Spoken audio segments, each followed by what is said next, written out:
আসসালামু আলাইকুম। আমার সাথে আজকে আমার ফেভারিট প্লেয়ার এবং বাংলাদেশ ক্রিকেটের প্রথম সুপারস্টার এবং আমার খুব বেশি ভালো লাগে একজন ব্যাটার মোহাম্মদ আশরাফুল ভাইয়ের সাথে আছে আমার এই মুহূর্তে। ভাই, আমার শুধু আপনার সাথে একটা কোয়েশ্চেন নিয়ে, সেটা হলো আপনি যেদিন ফার্স্ট ন্যাশনাল টিমে কল পান ওইটা বেশি স্মৃতি থাকে নাকি অস্ট্রেলিয়ার এগেনস্টে যেদিন আপনি 100 মারেন ওইটা বেশি মনে ধরে? কোনটা?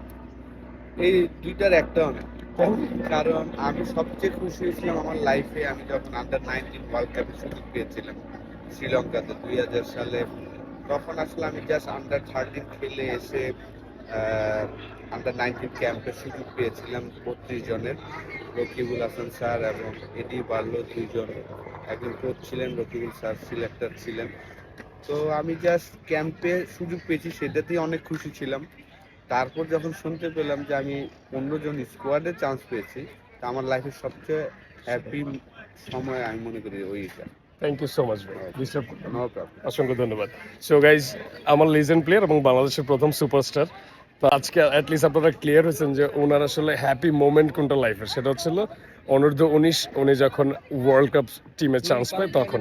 এবং আমি নিজেও ওইরকম একজন যোদ্ধা, আমিও আন্ডার 19 ন্যাশনাল টিমে খেলছি, বাট অ্যাক্সিডেন্টলি ওয়ার্ল্ড কাপ খেলতে পারিনি।